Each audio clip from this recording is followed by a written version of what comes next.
Good morning again. Happy New Year to every one of you, and Happy Lunar New Year in 2 weeks' time, right? You don't be so serious lah today. Just smile. Don't be so serious. Because I'm not a serious person. Don't worry. But today, all of you look very serious. Okay. Today's topic is don't take yourself too seriously.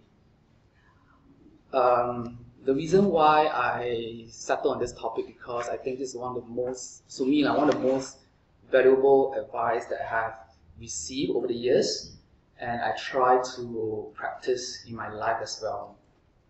Because many a times I find myself too tense up. When I take myself very, very seriously, I will always feel very worried, very fearful of the future, and also about how people is going to judge me, right?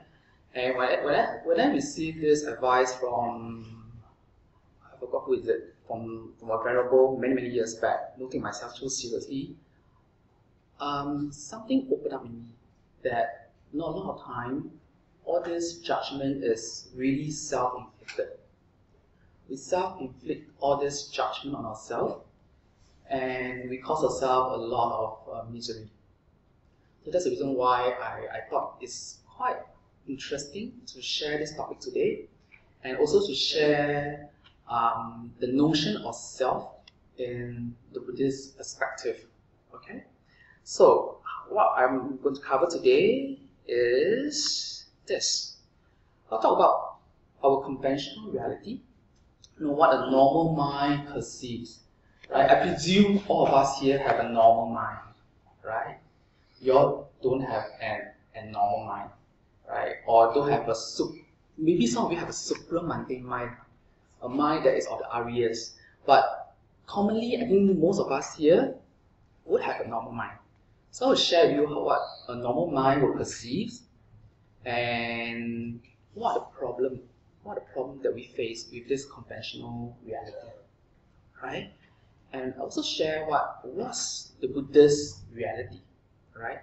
And from there, maybe share some technique how not to take yourself too seriously so that you're able to understand conceptually the notion of anatta, non-self. And lastly, I will share also about how by understanding anatta helps in this spiritual journey. Okay? First, let's say what is our conventional reality or what a normal mind will perceive. Is this very familiar to you all? Familiar? Right? I am who I am. So there must be an essence in me, right? Or my values, assumptions, or ideas or perception make up this me, right? And we are like that since very young, right? We are given a name. I am so and so, I'm this and this. And then we are given certain value system, certain assumption, certain belief based on the culture, based on the environment that, you should be like this, you should be like that, right? And that is only based on a certain situation and culture at the point of time. So we grow up having that assumption, having that belief embedded in us. Example, in this era, right? In this era, being slim is beautiful. Yes? Wait, for girls lah. Being slim is beautiful, right? But in the past, in the Tang Dynasty, obese is beautiful. Right? In the Tang Dynasty, being huge size is beautiful. So what has changed? It's about the assumptions, the belief, the cultural background that mold every one of you here, that mold our belief system, right? So it sort of make up who are we, who am I, and how we're going to behave. And our behavior revolves around this, the notion of mind, the notion of I, and eventually the notion of myself, right? And no one's to blame here. Why I say so? We're not to be blamed. Why I say so? It's because in many lives, if you believe in rebirth, right? We have created this embedded habit in us, in what the Buddhists call the asavas, the taints. We have certain habits in us that resulted in a certain behavior that we project to the world. Okay, and the Buddha mentioned there are specifically about 3 asavas. In some suttas there are 4, but the last one is the same, it's about abuse, right? It's about mind. Mind is the taints or the habits. You can say taints as habits, habits or underlying tendency. It is related to sensual delight. We want things. We think that external material things will give us happiness, will give us comfort, will give us shokness, Singlish shokness, right? And that is related to sensual delight, right? It's a thing that we thought that external material things will give us happiness. Okay, so that's the first thing. And the second thing is about the I. There's always wanting to become something. I want to become a famous person. If I become a doctor, I'm very happy. If I be able to marry that girl, my life will be happy forever and ever and ever, or in many lifetimes, right? And it's also about thinking, a thought that I want to become this, I want to become that, right? It's about I. And lastly, the thing is about a mind-made entity, a self. This particular myself is as real as it can get, right? It's as real as it can get. So no one is to blame here. If you want to blame your past life, law, right? Blame your past life, why you so deluded, law, right? That you want to create that habit in you, that habitual tendency of having all these things, of having all these asavas, right? So all these are embedded in us, right?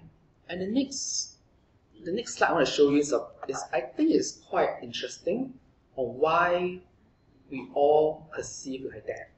Why do we have that normal, so-called normal mind, average mind perception? It's this, right? We all use I in our everyday affairs. I'm so and so, my name is so and so, I like this, I like that. And we get so used to it that we actually believe there is an I, right? I am so and so, I want to be like this, I want to be like that. And it's normal because in conventional reality, in the conventional world, we need to use that convention reality. It will be very weird if you go and tell people, hi, I am 5 aggregates. Or hi, I am Nama Rupa. I think people will send you to Pongo, a center in Pongo. So we all need to use this conventional reality for communication purpose to the world, to the external world out there, but without realizing that this is just for convenience sake, right? The reason why we use a name, I'm this, I'm that, is really for communication purpose, it's for conventional purpose. But we fail to see that it is really for convenience. There's no such thing as I am so and so, because the I am so and so keep on changing. It's not constant, right? It's not a permanent entity. Okay? And we get very caught up because of this. We all get very caught up with our own emotions, our views, thinking, the thoughts, and even identity. We become thoughts, thinking, and thoughts become us. We become our own emotion, we embed it in emotion, and emotion become us. We have a certain view of our own self, and the views become so solidified in us, right? And because of that clinging, that caught up with all these emotion, views, and thoughts, we become not very open-minded.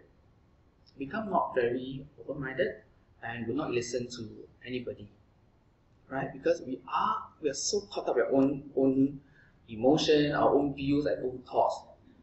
And worse, we become prisoner of our own judgment and sometimes people's judgment. A lot of time we all think that people are looking at us. Yes, we all have the perception that people are all looking at us. But is that the truth? Is that real? When you enter the lift, if there's a mirror in the lift, what will you do?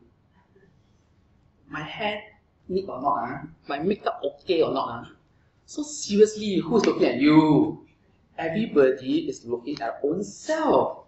So where's the judgment coming from? Right?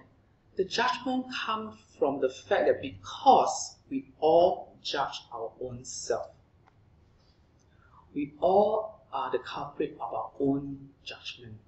And because of that, it extends to other people that we think people are judging us. And seriously, most of the time, nobody cares to judge you. Everybody is just worried about themselves being judged by other people. Right? If everybody is just carrying themselves, judging by other people, who is judging? Really, it's you your own self judging your own self. It's a self-inflicted, in Buddhism called dukkha, it's a self-inflicted suffering.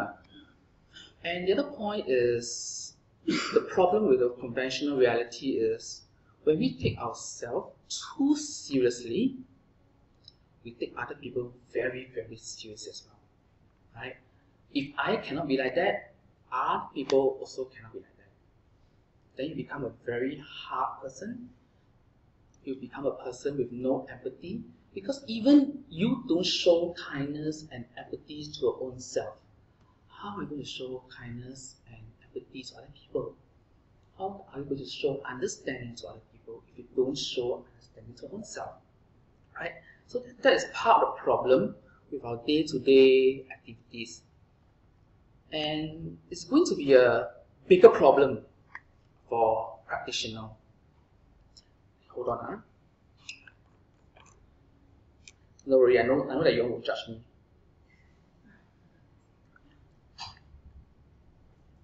It's going to be a very huge problem for practitioners.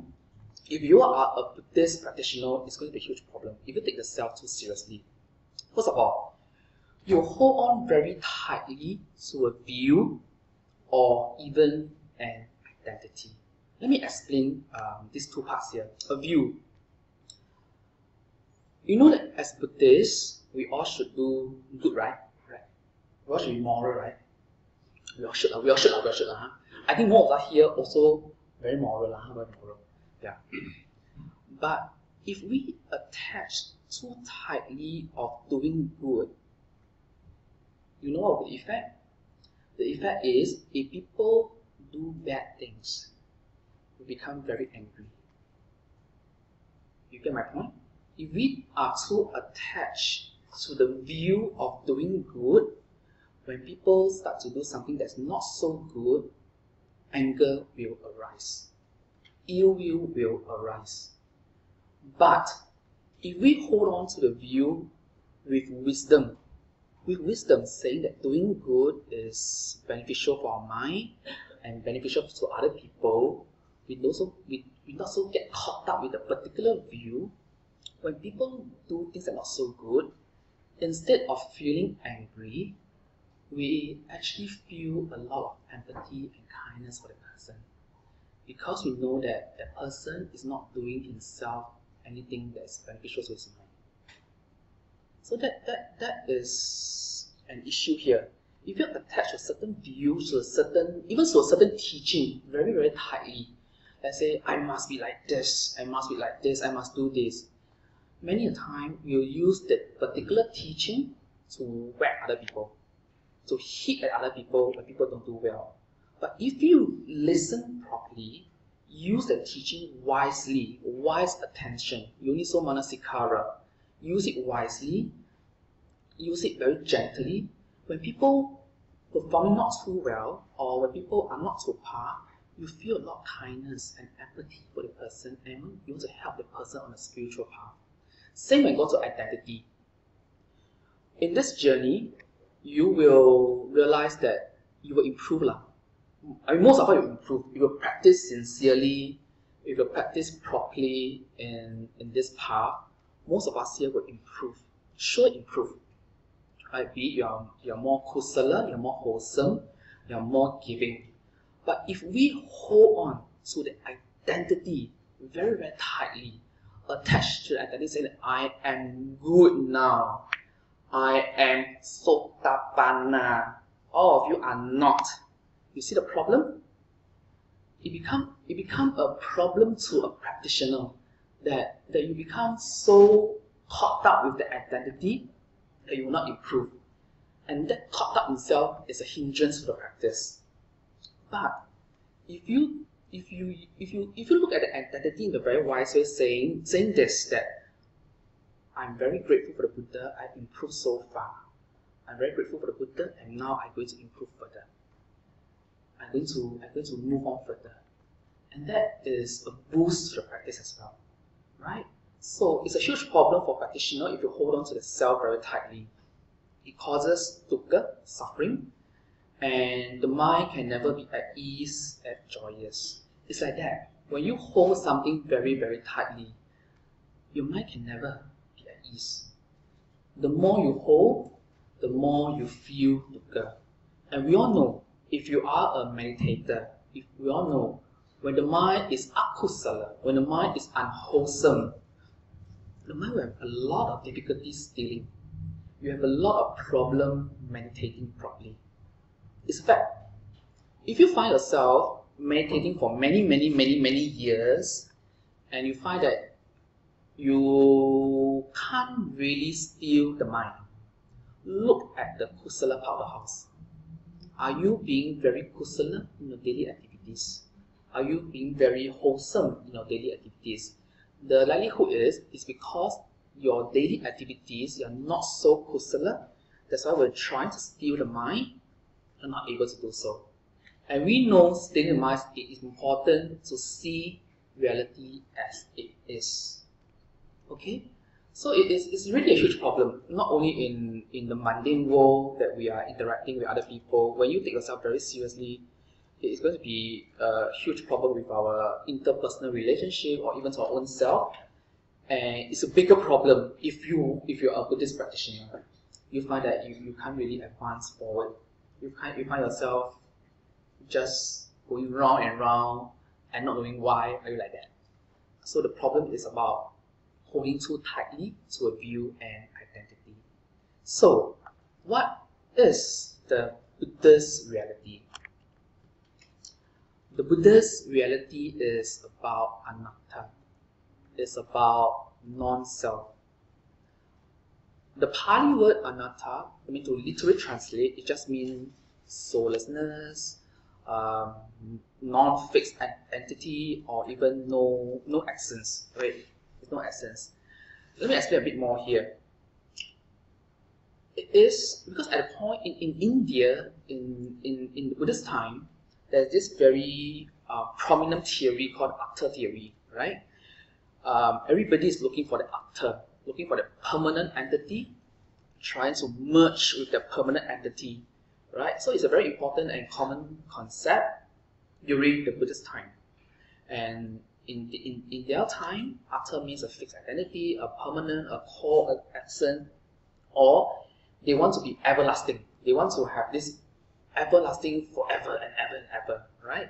So the goal in his time for most practitioners is to achieve Atta, or at least if not achieve, to merge with Atta, right? That's why we talk about universal consciousness and whatnot, right? So the Buddha is, I think as of now, is the only one that talk about non-self to me. If I correct, that there's no such thing as a permanent entity. There's no such thing as an unchanging entity. Because what we are experiencing now we're experiencing, if you know about the Buddhist concept of mind and matter, is mind and body, it's just a flux of 5 aggregates interacting again and again and again, depending on condition. There's really nothing that is permanent in nature. There's nothing that is unchanging in nature. So that is the Buddha's recipe to solve the problem of the people in his time talking about after, right? So why do we cling on to this self? Why is it so? Survival instinct, right? We all have been around for many lifetimes. We have been around for samsara for many rounds, and the Buddha say we cry for so many times until our tears can fill the four oceans, right? So we have this embedded instinct in us, or you can say it's a habit in us, that we want to feel alive. We don't want each moment to end. You know, the thing is, it's like a bouncing ball, you know, a ball that bounces. When the ball starts to bounce down, it bounces up again.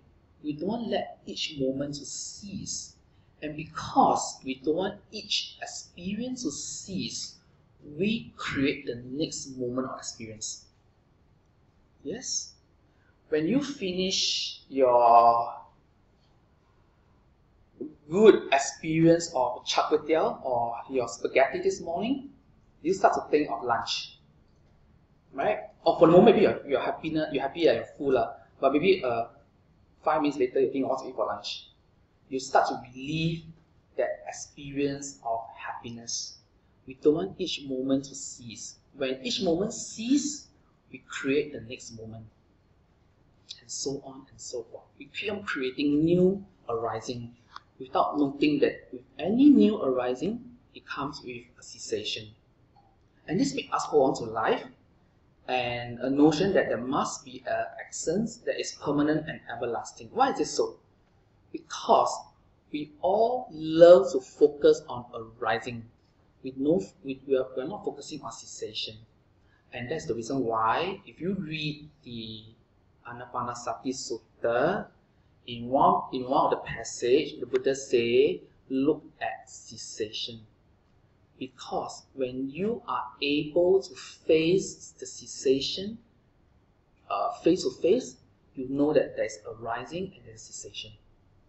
But the problem with us is that we always look at arising, and if you connect all the arising dots, it becomes a permanent line. And we think that there is a permanent and an everlasting entity. Okay? And next is scary, right? What is this I? What is this I if it's not real? I feel so real in me, right? The personality feels so real to us. The reason why it feels so real to us because we are in the thought, we are in the emotion, and emotion in us. That's why it feels so real. But if you are a meditator, you start to create a distance between you and the thoughts, between you and the emotion, and you know that thoughts and emotion has their own ecosystem. It's really not you. They have their own ecosystem, how it arises and how it ceases. They are all conditional, right? And we ask ourselves, is this not real? What is it? And because if we are not a meditator, if we don't look at our mind properly, we take this personality as an essence, soul, or there's a core in it. And because of this, we hold on to this entity, this particular self, this entity, and fight till our last breath to protect its existence, right? That's the reason why, if you extrapolate further, that's the reason why war happened. Right? War between countries happen because to protect an entity. That's why we have arguments between each other. This is my view. I'm going to argue with you. You're not going to intrude on my view. Right? I'm going to protect this existence. I'm going to protect this view. Right? And the truth is, what you experience right now is very different from what you experienced a second ago. What your view right now is very different from your view maybe a day ago, right? And what you're thinking right now, what is your perception right now, is very different of what your perception was many months back. And they are conditional.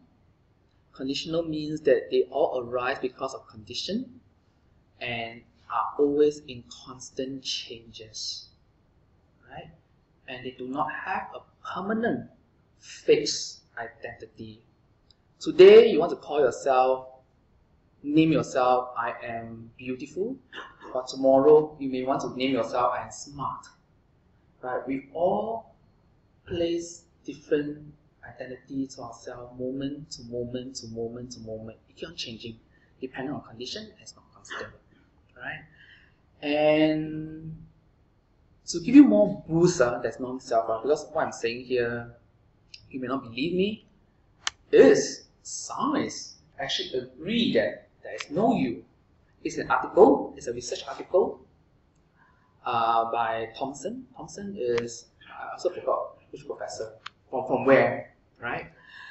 The concept is centered on the idea that there's no consistent self, the belief that we are the same one moment to the next or 1 year to the next is actually really a delusion. And Thompson says that the brain and body is constantly in flux and there's nothing that corresponds to the sense that there's an unchanging self. So that's why our public talk is Buddhism, the choice for 21st century. Because science has always said that there's no self, there's no self. And before science said that, 2,500 years ago, the Buddha has already discovered that, right? And the Buddha had already shared with us. And now we are still grasping on this concept. Okay?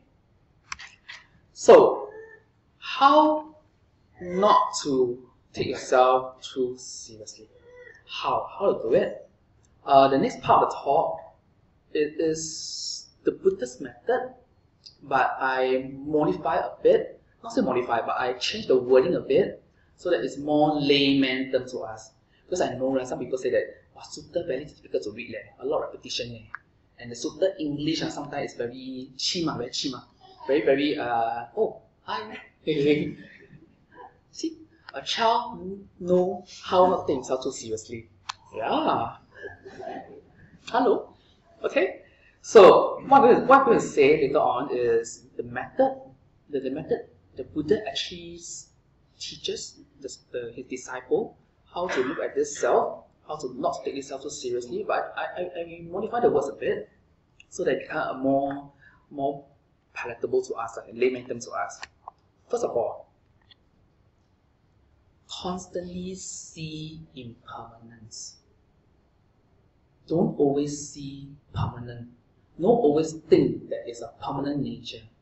See and look at the impermanent nature of things. And in order to see the impermanent nature of things, don't always focus on arising. Look at cessation. There is a possibility for cessation, and there is cessation to begin with. Okay? To remind yourself that everything is in constant change. Your views, your reputation, your identity comes and goes. Nothing is permanent. Nothing even stay there, right? As much as you want that good reputation to stay, but it's not going to stay. Okay? Remind yourself everything is in constant changes, and tell yourself to hold on to them causes dukkha. Right? This is my own words, in your own words. And in the text, in the suttas, in the Chacchaka Sutta, the Buddha mentioned, if anyone says the I is self, that's not tenable. The rise and fall of eyes are decent, and since its rise and fall are decent, it will follow. Myself rise and fall. That's why it's not tenable for anyone to say the I is self. Thus, the I is not self. You understand this message? I've already made it very layman in my above points. Basically, the point is look at impermanent. Because if you look at the rising and falling of things, you will not want to own it. You will not want to call it as a self. And you will not think that views of personality are permanent. Okay, so that's part one. That's one point that you can learn not to take yourself so seriously. That things are going to change. Or what I'm experiencing now may be bad, but it's okay. It's going to be good or be better or can be worse. Who knows, right? Second, if you're very caught up with external body or features, see this being in a very objective manner. Doctors are very good at this, right? Because they see body day in, day out, right? So you see that this being is just picking up of mind and body. A mind and there's a rupa, that's just a body, that's all. And if two things is too simple for you, Buddha said there are 5 other things. Look at the 5 aggregates, right? Look at the body, look at the feeling, perception, mental formation, and consciousness. Of course, these are for meditators, looking at how they interact with each other, how the condition arise, and how the condition cease. And if 5 things too simple for you, Buddha said there are 32 parts of the body, right? So look at the 32 parts of the body in a very objective manner. So where is the essence? Where is this identity embedded? Where is it? Look at it. I always have I would say a corny joke, very corny. As you get older, 32 parts may become 30 parts. Right? Because the gallbladder going right? So from 32 up to 31 parts. Or sometimes, don't know where, kidney failure, then there's got 1 kidney, become 31 parts. I know it's a very evil joke, but I always tell people that, as you get older, the 32 parts will reduce one, don't worry. So even the 32 parts is also impermanent, it's also changing. As you get older, sometimes 32 parts become 28 parts. And it's good for you, that means you spend lesser time contemplating on the parts. Okay? So see, even the body parts are impermanent and constant change. So see it as in a very objective manner. And thirdly, understand that you have no control over this being. You may think that you have control over it. If you have control, stop reading now. Stop reading now. Can you stop reading? Reading in, reading out. Reading. Sorry, my words. Yeah, stop reading now. Can you control it? It will stop reading when the lifespan ends. But right now, can you stop reading? You can't control. You have no control over these beings, right? So in one of the sutta, coincidentally, it's the Anatta Lakkhana Sutta, the non-self sutta. The Buddha say, Bhikkhu, form is non-self. For if Bhikkhu form was self, this form will not lead to affliction, and it won't be possible to have it of form. Let my form be this, and let my form be that. But the fact is, we have no control. The form just age. Some people age gracefully, some people age not so gracefully, right? So the form will deteriorate by its own. And to put in a very lay term is, you have no control over this being, right? This particular being. Because if you are able to control it, it won't causes you dukkha. It won't causes you suffering. It won't causes you unsatisfactoriness. And if you call this the self, if you want to take this self very seriously, you should be able to command it to do whatever you like. But the fact is you can't, right? So there's no control over this being, this particular being that we have. Okay? And next, see everything as a process. We are just processes. To put it very honestly and to put it very bluntly, all of us here are just processes, right? We are just part of a big ecosystem, which are conditioned, neither willed by you nor me. It's just conditional. And the good thing is, every being has exactly the same ecosystem. You are not special. Don't tell me you are special. Right? We are all not special. My ecosystem is the same as you, and your ecosystem is the same as me. But please use this not special only to yourself. Don't tell it to your spouse. You are not special. Later I kena. No, later I tilt. Okay? We are all not special. We are just part of this ecosystem, interacting on the 5 everydays as conditional and changing. That's all. Right?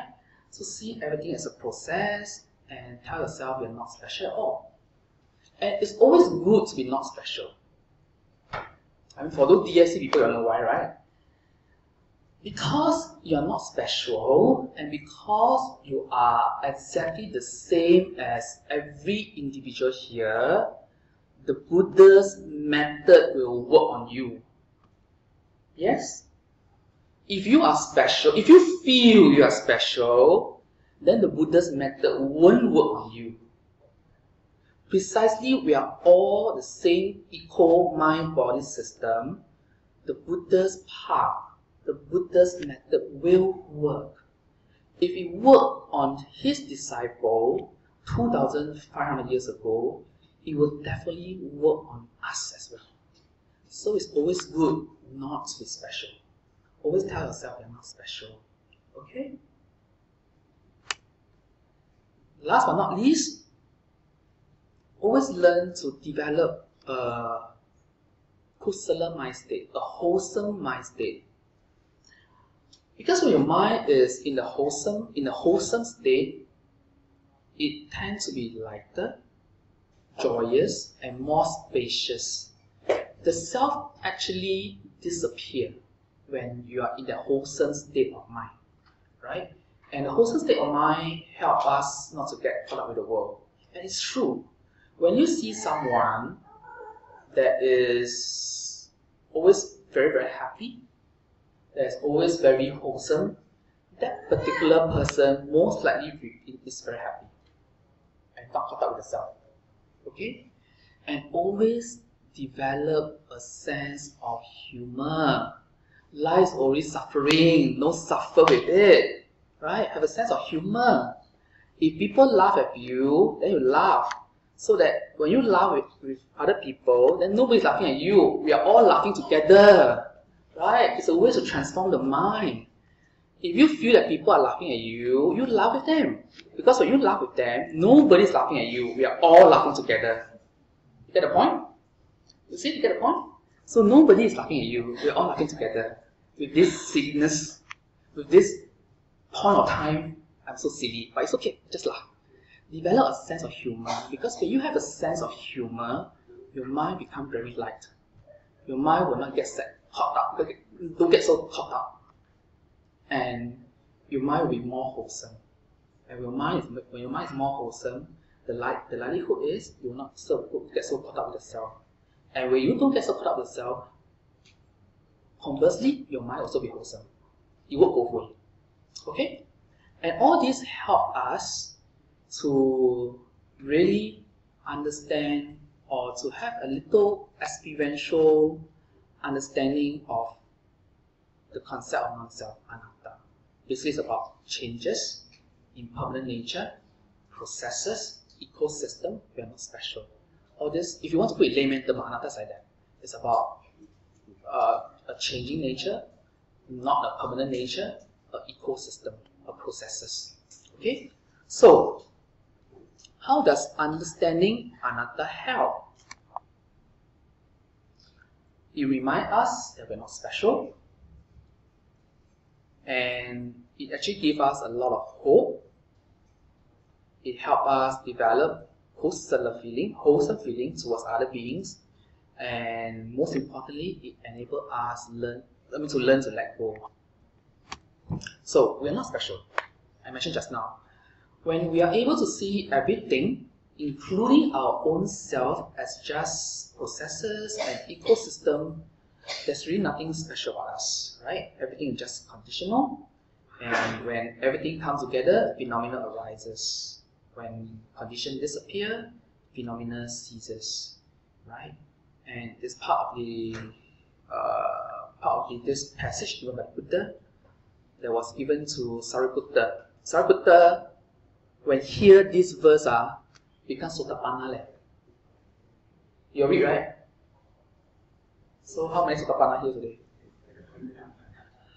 Just joking. Anyway, so this is the essence of non-self. Of all things that arise from a cause, Tathagata has told the cause. And also what their cessation is. This is doctrine of the great recluse. In layman words, it just means that we are not special. Right? We are all conditional arising and conditional ceasing. That's all. Okay?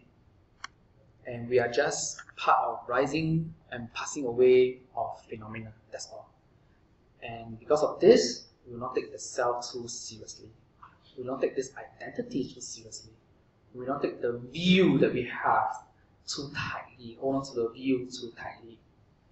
And if you understand non-self, it actually, to me, some people say non-self become very depressing. Wow, no self, seriously, there's no self. What have I been living for the past 41 years for the rest maybe more or some lesser, right? Then you'll be like, oh, why, no, really non-self, then what am I living for?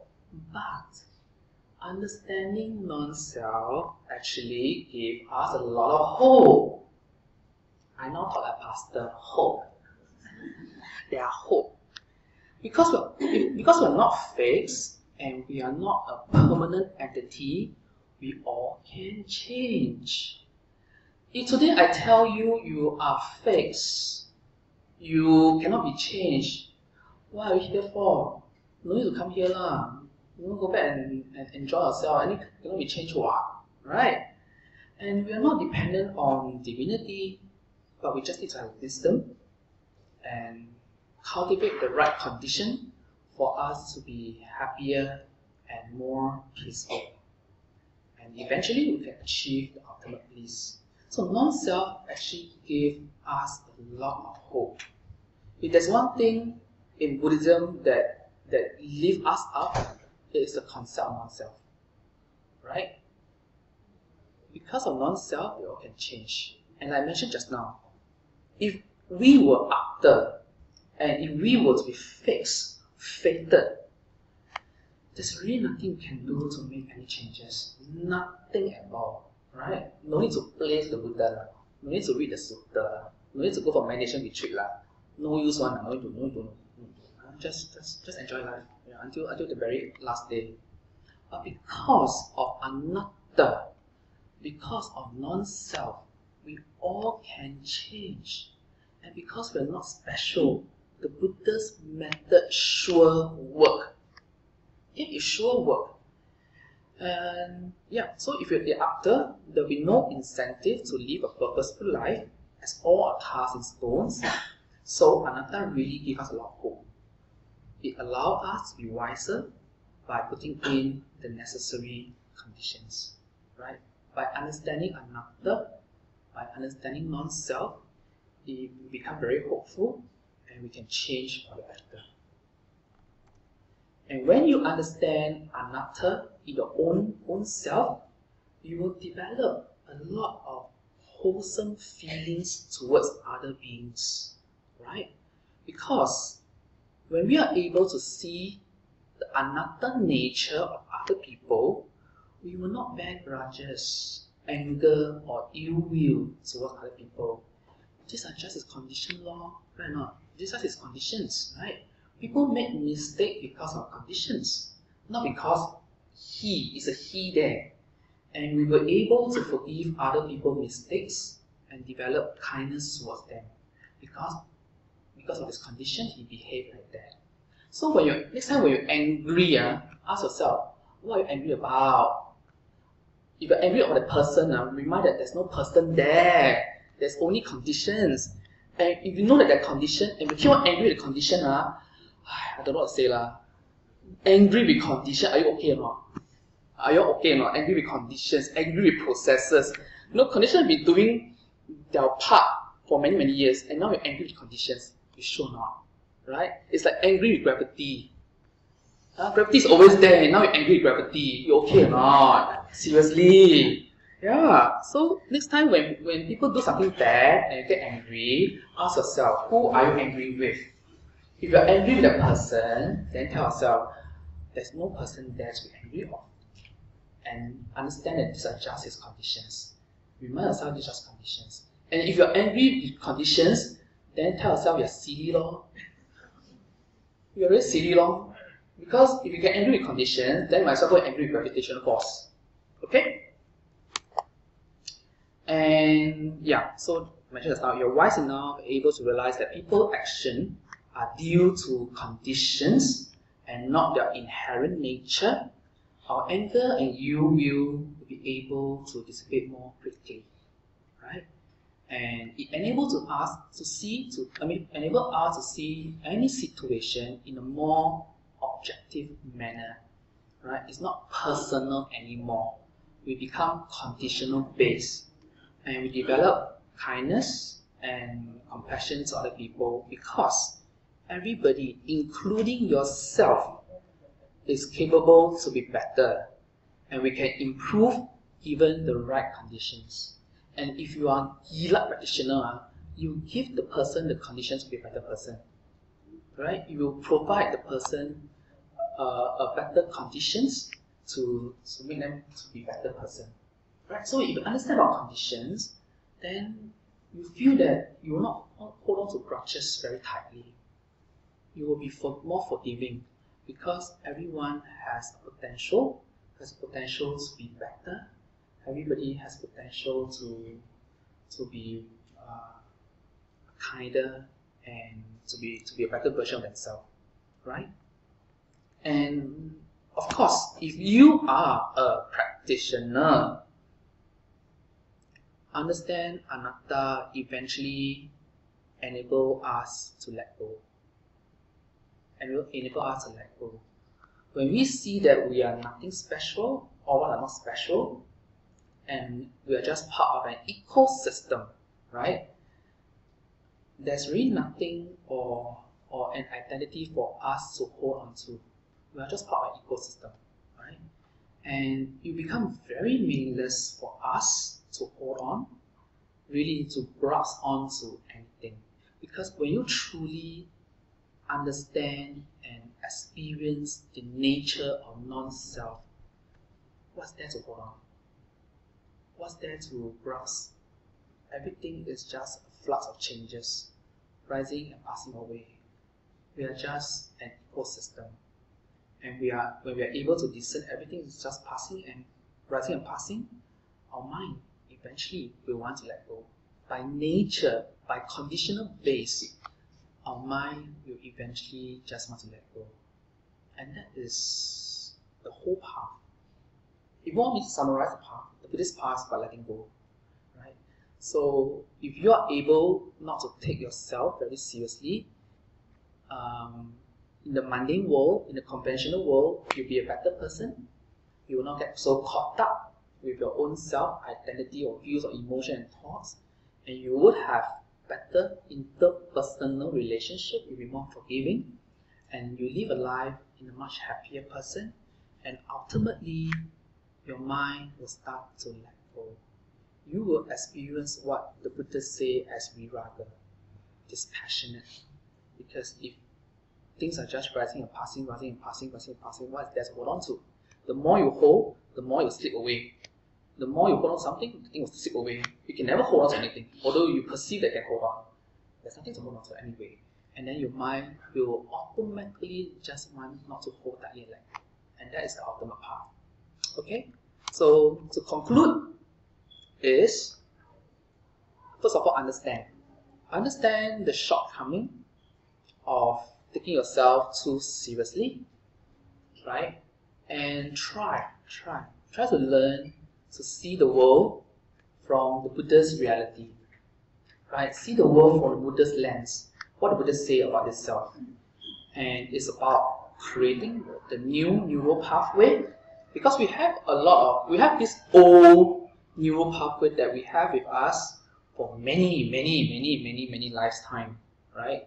And now we need to create a new expressway, the new neural pathway, so that the way that we can see the world. And when you start out to take yourself very seriously, too seriously, I'm pretty sure you'll be able to experience more happiness, and your wisdom will surely grow, because we are not special. So the Buddhist method will work. And ultimately, it's about consolidating your understanding and realization of anatta through the mundane world of just not taking yourself so seriously first. That's the fundamental. Then after that, we move on, you're able to see that actually everything is just non-self, not permanent nature, processes, ecosystem, in constant flux. Yeah, and then you'll be a happier person, and you'll be living a life with more wisdom and bliss. Okay, a short one, so that I can cater to questions. Yeah.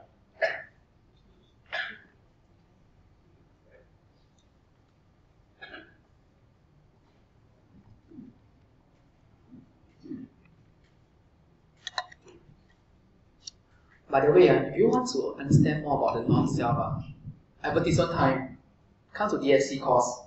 You can ask all the DSC graduates. This talk, we talk about 3 hours, right? It's a 3 hours talk. But I try to sum up and make it more palatable to a Sunday crowd. So you want to know more about the Buddhist reality, we're going to start the Dhamma Foundation course in March, and I encourage you all to join us. Any questions, brothers and sisters?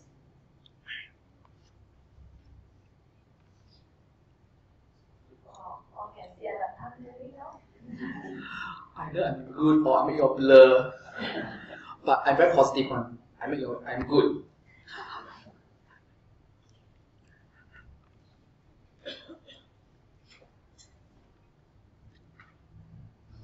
I give it a try.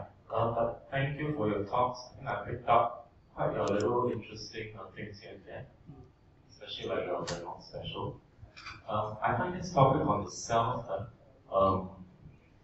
one of the very big clash in the Buddhist practice with the physical world. I think the O-level results are there are not many young ones around here. So I'm old. I think from young, what I'm trying to say in the physical world, we are always asked to discover ourselves, find our strength, interests. I think in current state also, it's always locating ourselves.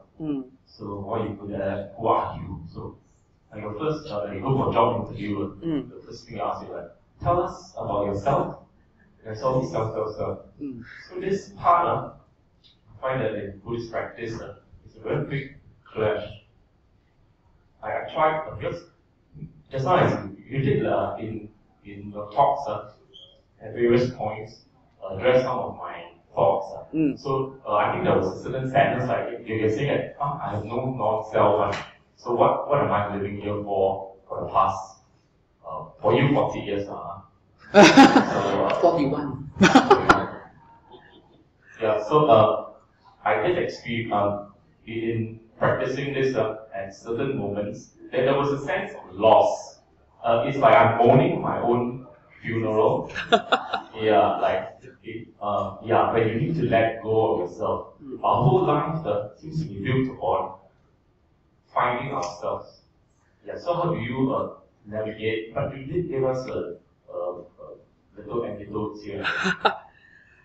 To be honest, I have not fully experienced anatta, but I understand how it helps and how this whole practice is going to be. Yes, you're right.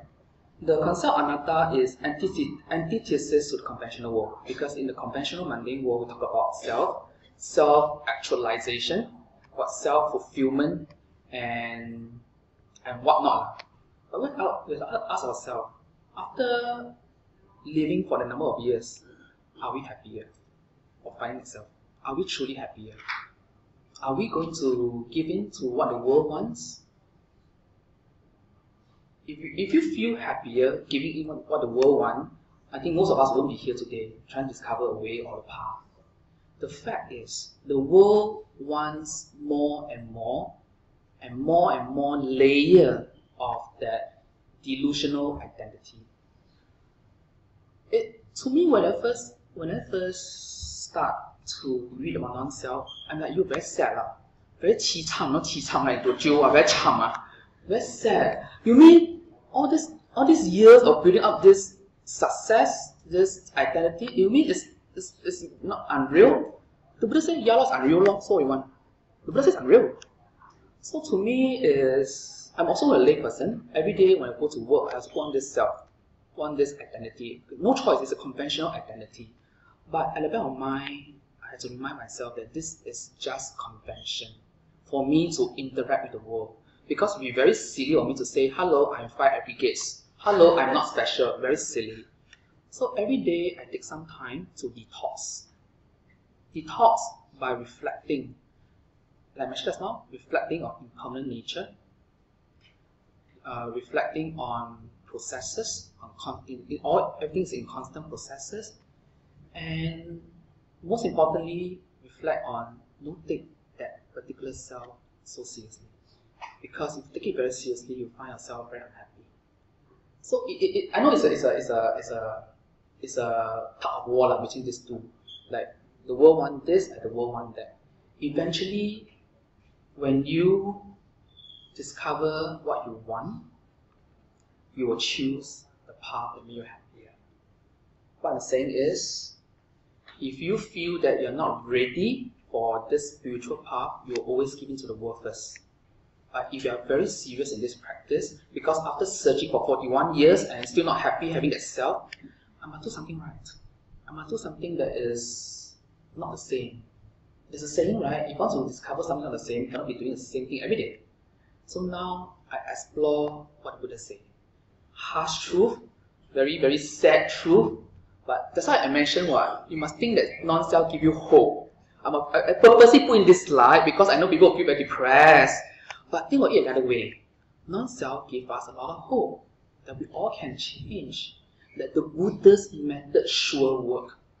Yeah, that's my own reflection. It's sad. I know it's sad. I know it's very sad. But sadness is the first. It's the first. How to put it? It's the first thing that you feel, and it's normal. Which means to say that you have realized something that is important to you. That's why you feel sad about it. If you don't feel sad, I talk to non-self about other common people. Non-self, no one, bye-bye. Right? But when you reflect deeply and you start to feel a certain sadness, isn't that dukkha? Isn't that a sense of dukkha in you? And isn't dukkha the first noble truth? We all experience dukkha. And now we need to find the way out of dukkha. It's normal. Yeah. Hi, Sister Kim.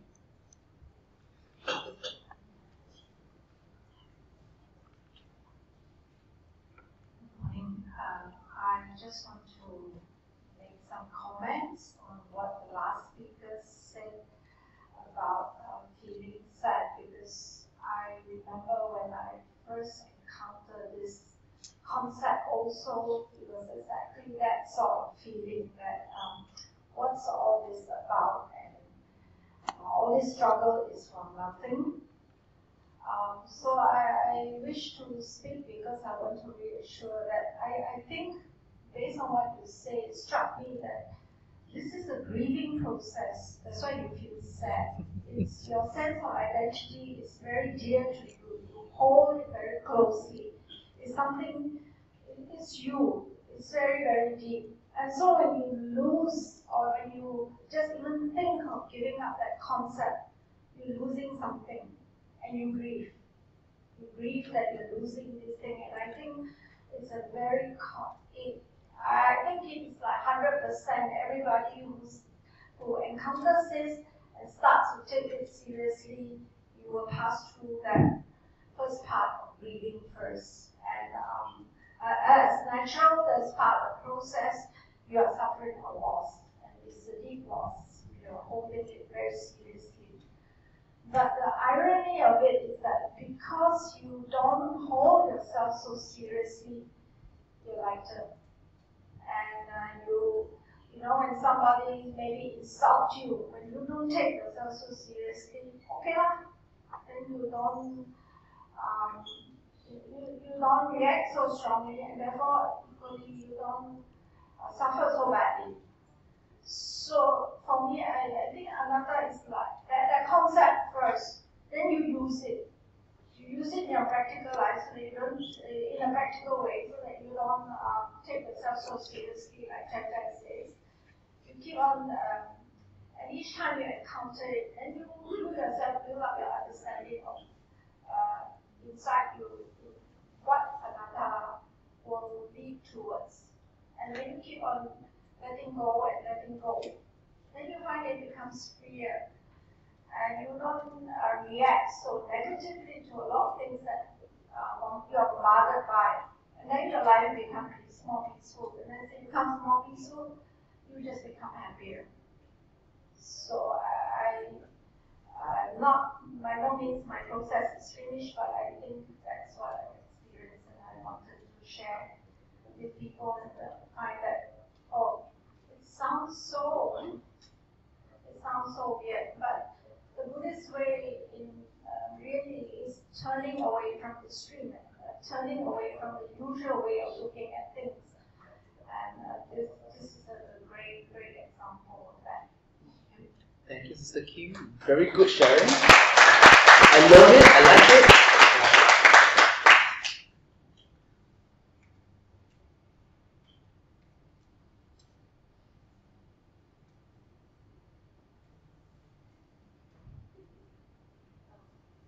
Good morning, brothers and sisters. I just want to share a bit of my thoughts now. So I'm thinking when we are talking about impermanence and non-self, I think we shouldn't forget about the third stage, nirvana stage. Because I think one of the Buddhist practice goals is to attain that awakening and enlightenment state. I mean, not to forget that what Buddha said, we all have a Buddha nature, we all have Buddhahood in us. I'm thinking that with what Buddha said, our essence is actually that Buddhahood. So when you just talk about the non-self and the impermanence, it may sound scary because we are so clinched to that concept since we are born. But then always think about what's the goal of our practice is we have this essence and we won't feel so scared. Actually, when we are doing meditation, when we are observing our thoughts, we are saying, if you can take yourself out as just an observer, you will realize we actually have this essence of being a sky. If you look at the blue sky, we have that essence, and all our thoughts, our experiences like clouds come and go, comes and go. So if we can connect with this essence of sky, you won't feel scared. You will actually feel a deep sense of peacefulness and release.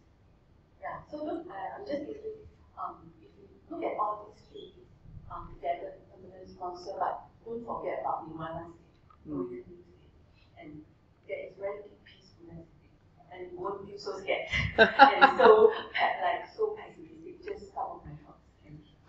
That's very true. I like that by saying that we don't forget the ultimate goal of achieving that nibbanic bliss at the unconditioned state.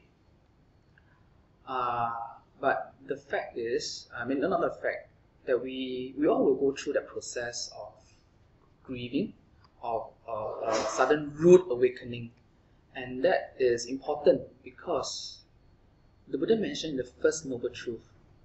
The first noble truth has to be fully understood. We have to fully understand that inherently in our life there is dukkha. There is dukkha.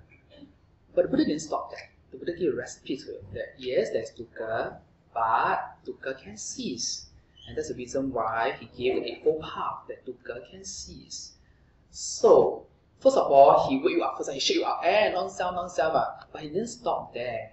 He shake you up and then give you the recipe to achieve the happiness.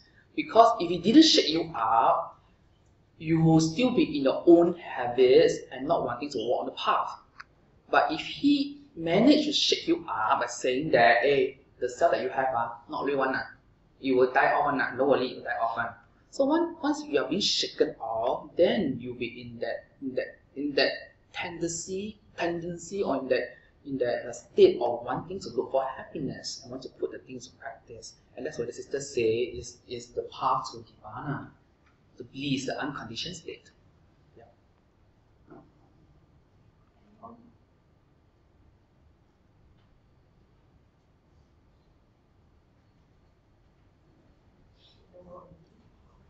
Hope that all of you don't look so sad. Anatta is supposed to give us a lot of hope, seriously. I know sometimes if you first time hearing this, sai hei, right? Yeah. I know it's sai hei one, because during retreat some people sai hei and cry one. Oh, I got no self, what am I doing? I know one. But I can assure you that non-self gives us a lot of hope. We all can change, and we all have the potential, the potential to attain Nibbana and be happy. Okay? Yeah. Say another 3 times, so we're ready to take time. Sadhu, sadhu, sadhu.